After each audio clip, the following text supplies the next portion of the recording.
If there is anyone who is wondering if they can learn more about the scandals of Saratoga, whether they're adults or children, what would you want them to know?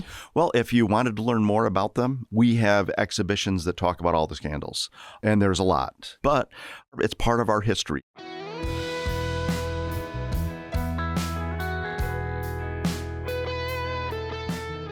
We are doing a special episode of The Good Stuff that we're calling Storytime with the Saratoga Springs History Museum.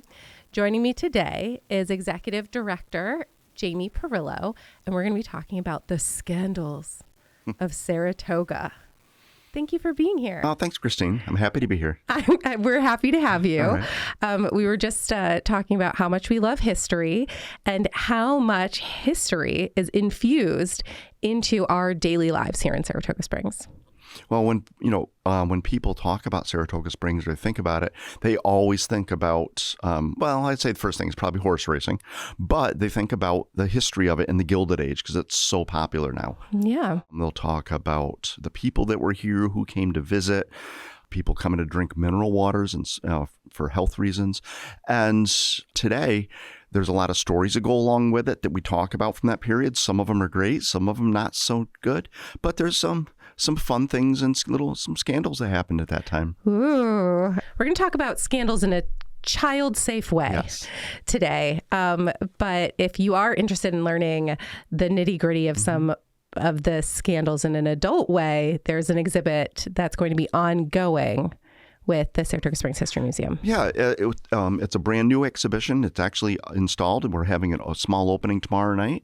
And it's called Scandals in Saratoga. And it was curated by Soshi Cohen, who is a student at Skidmore. And she worked very, very hard to put this together. I'm really, really impressed with what she did, proud of her, and happy to incorporate it in the museum. She found a few adult level scandals that we'll talk about when the adults come in. And it's pretty cool. I'm very pleased we did it. Yeah, we'll have to have Soshi come in. Yeah. She sounds like a very talented young woman. She is. Mm-hmm. So let's paint a picture for any children who are listening or watching.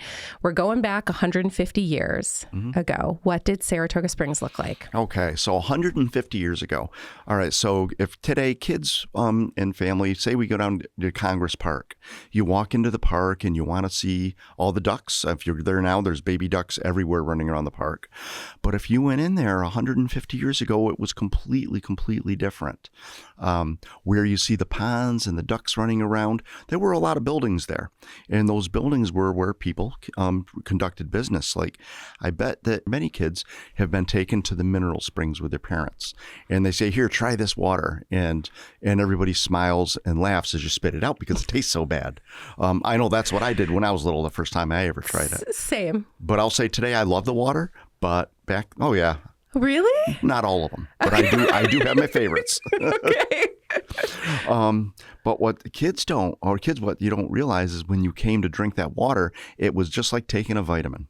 So today, if you are deficient in some of your vitamins and minerals, you can take a chewable, like maybe a Flintstones vitamin, if we still have those.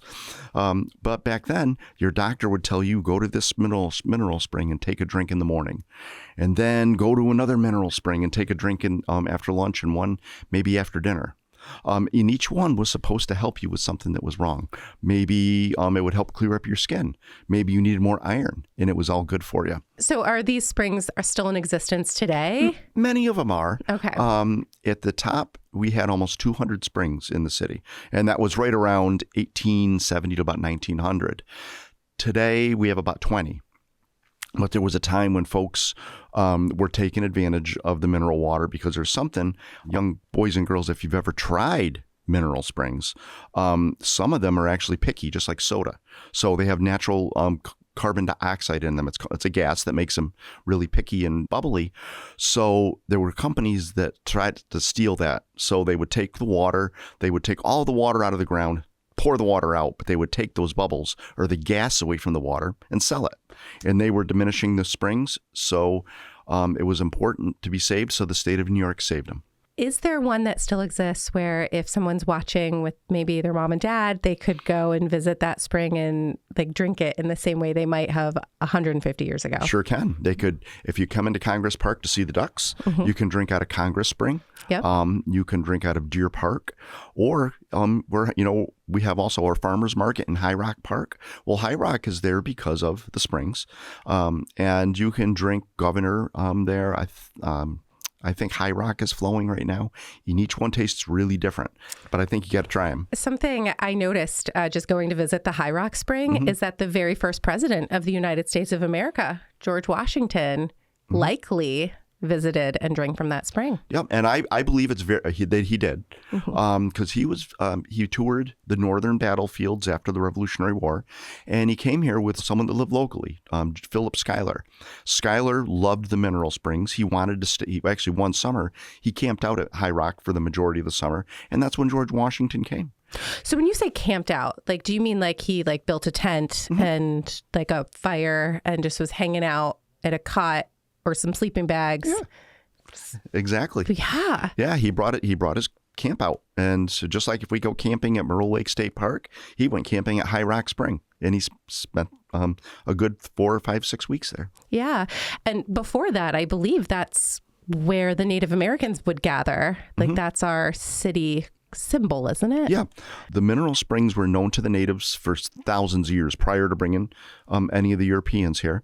And there were Abenaki, Algonquins, and Mohawks. This was kind of a traditional area where all of them knew of the mineral springs. And they came originally for hunting because you had fish and game around Fish Creek and Saratoga Lake, also Cateros Creek. And that brought them here, and they all knew about the mineral waters. High Rock, it was known to all of them. The mineral spring of the Great Spirit. Oh, that's what it was a gift called? of the Great Spirit. And they felt that it had healing properties. You know something that we love here at The Good Stuff? It is a leadership development program. And not just any leadership development program, a leadership development program specifically for girls. And that's why I am so proud to share that Girls Inc. of the Greater Capital Region is one of the sponsors of The Good Stuff. Girls Inc. of the Greater Capital Region started in 1937. And since then, they have been empowering girls to reach their full potential, providing mentorship and life-changing opportunities for girls in Albany, Schenectady, Troy, especially girls that face real barriers like bias, trauma, and girls who have limited access to opportunity. From STEM-focused after-school programs to college and career pathways like the Eureka program, Girls Inc. is preparing girls not just to succeed, but to lead. And here's something we love. 83 cents of every dollar goes directly to programming, creating impact where it matters most, because when girls rise, communities rise. To learn more, to support their mission, or to get involved, head to girlsinccapitalregion.org. That's girlsinccapitalregion.org. So we're back 150 years ago.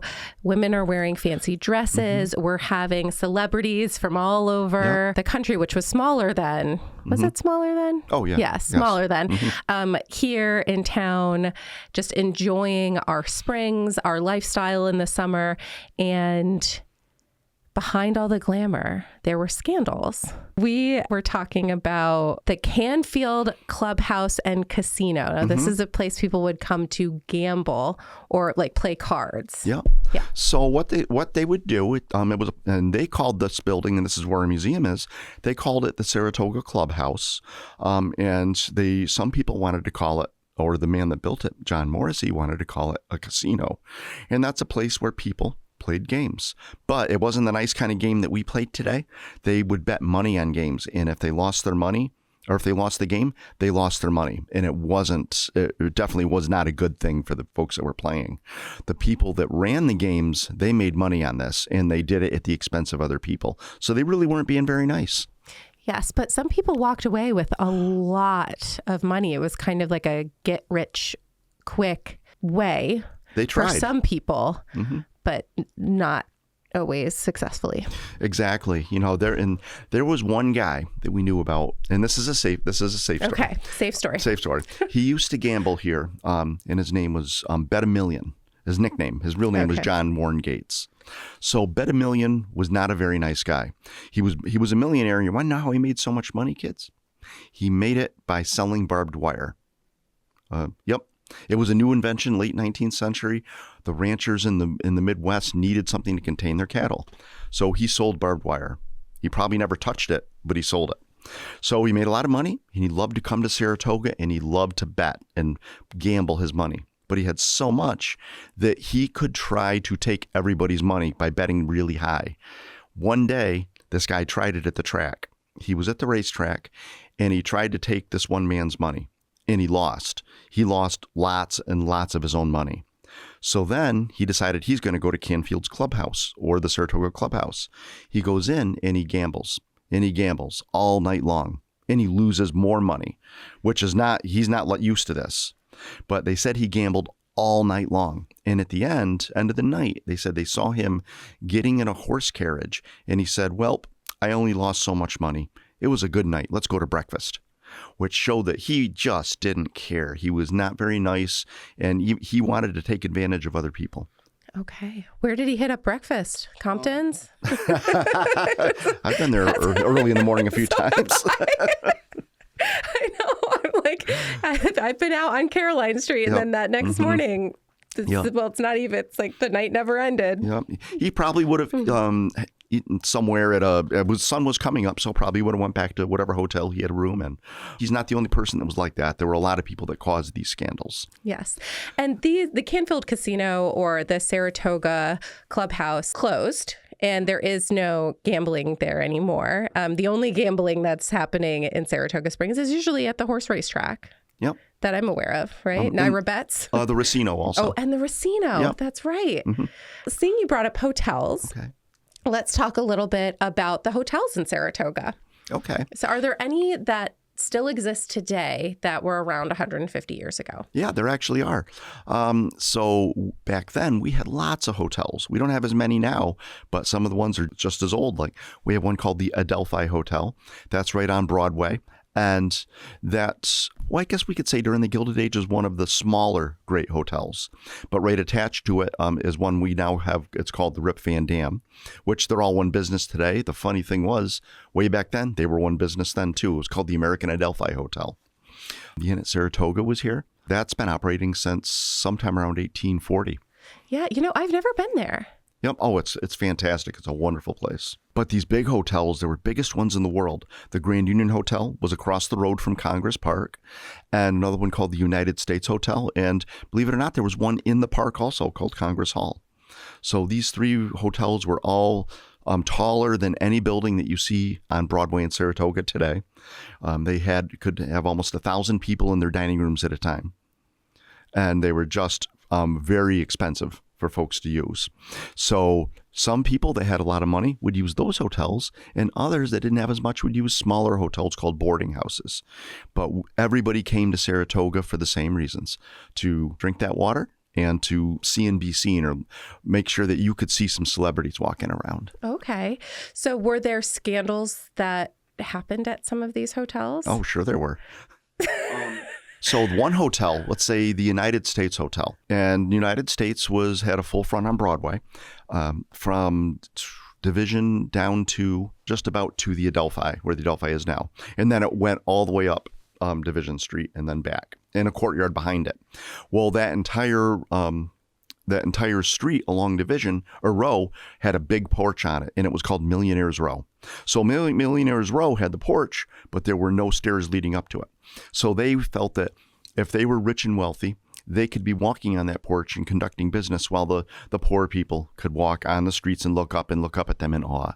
Not very nice. They thought they were better than everybody else, but they weren't. I agree, but that's not really how the world works. There's another United States hotel one too, and it goes back to that guy named Bet a Million Gates. Okay. So there was a fellow in New York City. His name was the Dandy, his nickname. Okay. Because he was always known for wearing beautiful custom cut suits with accessories. So he was bet by Gates that he could not change his outfit his complete outfit, shoes, socks, jewelry, 40 times in one day. So word got out that this wager was on the streets.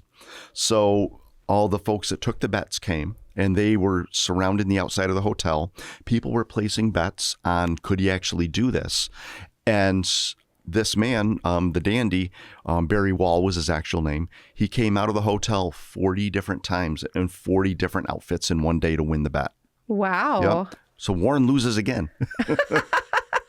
Are there pictures of this? There are no photographs, but we actually have a wonderful painting of it on display in the museum. All right. I'd love to see it. I'll have to come by, grab a picture maybe. Mm-hmm. Okay. So the Frank Leslie exhibit, back 150 years ago, writing and publishing, like if you are going to read a story in a newspaper or say listen to a podcast on YouTube, was this really done by men or was it done more by women? Almost all of your businesses a long time ago were run by men. Okay.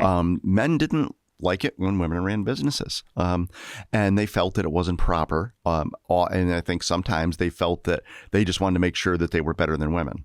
So there was a woman who had married a man named Frank Leslie. Her name was Miriam. The two of them came to Saratoga. They built a house and they called it Interlaken. Now, some of you may live in Interlaken today. So the area where your houses are named after where their house was. So they were here. They were extremely wealthy. He was a newspaper publisher selling Frank Leslie's Illustrated. He became very famous. They hosted huge parties. Everybody knew him. So long story short, Frank takes ill and he passes away. Miriam wants to take over the business.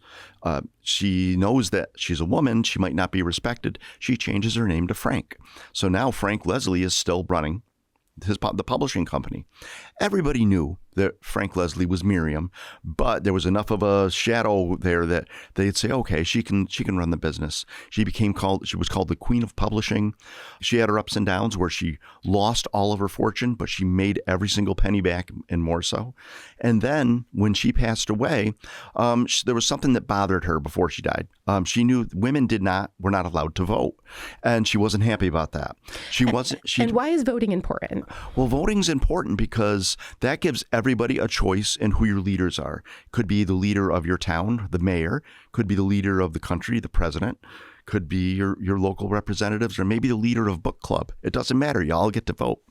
So Miriam wanted women to have the right to vote, and women were trying, but men were trying to stop them. So Miriam, when she died, she was a millionaire, and she left all of her money to the women that were trying to get the right to vote. And that money helped them fund conventions or big get-togethers where they could convince people to let them do it. And they were able to do it because of her. Wow. So it's an important story. That exhibit is only up till the end of this year. Okay. Yeah. Wow. I go to the museum pretty regularly. Mm-hmm. So I'm surprised I didn't know this one. We change up. We're always changing. That way, when you come in, it's always fresh for you. Yeah, that's awesome. Have you ever wanted to launch a podcast for your business? Starting one isn't hard. Creating one that builds trust, credibility, and leads, that's the hard part. That's why we created Launch Lab. Launch Lab is a 12-week program designed to help you or a member of your team launch a professional podcast. You'll learn how to develop your concept, record with confidence, and create content that supports your business goals. The program is led by me. My name is Christine O'Donnell, and I'm the founder of Bright Sighted Media. I'm a 5-time Signal Award-winning podcast producer and educator. And with this program, by the end of 12 weeks, you'll have a podcast, not just a plan. Applications are open now, and the summer cohort begins June 29th. Hope to see you there. Okay, so more scandals. All right. So if any of you are in the park again, we talked about going in to see the ducks. Park. You're in Congress Park. You want to come in. You want to come into the museum. Well, before you come to the museum, you're going to see a fountain. And that fountain's surrounded by roses, and they're not blooming yet, but they're going to be soon. But it's got a small little statue on top. I think it's a duck, and there's a child riding the duck. That's right. Yes. in Pokemon Go, it was baby riding duck on fountain for the Pokestop. It's a Pokestop? Yes, and it used to be called baby riding duck on fountain until Pokemon Go changed it to Morrissey Fountain. Okay. So, but guys, this fountain has a cool story. So there used to be a metal basket on top of that fountain. So if John Morrissey or Richard Canfield decided you're going to get to gamble tonight, he didn't hang an open sign out because he's not supposed to gamble. Instead, he would just throw a ball up in there and the ball would bounce around in the basket on the water. And that way you would know that the gambling was open that night. Here's the neat thing. Who's supposed to stop gambling? The police. Yeah. So if the police see the ball there, they'll say, oh, the casino's open tonight. And they just don't walk by it so they don't have to see who goes in. Okay. You know? So maybe people weren't doing quite the right things, but people liked it because it brought a lot of folks to Saratoga. And I guess one of the things we could talk about, seeing we've kind of mentioned women in publishing, and we talked about how the casino no longer exists, but that is in part because of a female writer. Oh, yeah. So there was a woman, her name was Nellie Bly. Nellie wrote in the 1870s. Nellie really didn't like gambling. Nellie didn't like Saratoga. She called Saratoga a den of evils and sins. And that made it some of the newspapers that went nationwide. It really didn't affect Saratoga a great deal early on. Later on, though, more people took up those ideals. And that's what shut a lot of the gambling down that was here and the illegal things that happened for a while anyway. For a while, but that actually was quite detrimental to Saratoga, wasn't it? The economy just kind of... Yeah, when gambling shut down here, it hurt the town a lot. But early gambling came right back by 1918, 1919, when the more organized gamblers came to town, like Arnold Rothstein. Okay. And that can be a story for maybe another time. Oh, that's a good one too. Okay. So if there is anyone who is wondering if they can learn more about the scandals of Saratoga, whether they're adults or children, what would you want them to know? Well, if you wanted to learn more about them, we have exhibitions that talk about all the scandals. And there's a lot. And ones that are really geared towards adults, but it's part of our history. So our museum is open as of Memorial Day. We're open 7 days a week, 10 to 4. We're in the casino. We have guided tours. We have walking tours. You can go through on your own. We also have AI kiosks where you can actually speak with characters from Saratoga Springs history. You ask them a question, they go to a database and they'll talk to you and answer you. If we provided them the information, they don't use the internet. Okay. Yep. Got it. Yep. And admission is $15 for adults, $8 for seniors. Kids under 12 are free. And we encourage families to come along. And if we have a family on a tour, we gear the tours so that everybody can participate in it. And also right outside the hotel, and I'm just saying this because my kids always go directly to these things. There are these 2 statues of dogs. Yep. So there are the 2 statues of dogs on the front you're going to see when you come in. Now, if you go in the museum, you go up to one of the galleries, you'll see 2 more dogs. Those are the original ones that were on the stairs. So we had those cast, or the city actually had them cast a few years ago to make the dogs that were on the stairs because they were decorations. They actually weren't John Morrissey's or Richard Canfield's dogs. Oh. Which everybody thinks they were. Yeah, but they weren't. Did. No. Okay. But no, and I wish they were because that'd be a cool story, but they just picked them out of a catalog. They're like, we like these dogs. Yep. Is there a question you maybe would like to share with the audience that might have them mulling over some ideas of what it would be like if they lived 150 years ago? Just think about what your life is like today. What it's like if you have to go downtown or if you're out strolling Saratoga on a hot, humid summer day. You can run right back to your apartment in your car, throw on the air conditioning. Think about what it was like in 1870. No air conditioning. The roads weren't paved. They were dirt. You walked or took a horse and carriage. The town was probably not as clean as we think it is, or it is now. We were known to be a very clean town, but nothing like it is today. So think about that when you think about the wonderful Gilded Age and how great it was in the old days. All right, well, Jamie, thank you so much for sharing. Welcome. Thanks, Christine. This was so fun. I love doing this. I love chatting. Great. I'll talk all day. Yeah. Well, we've opened the book.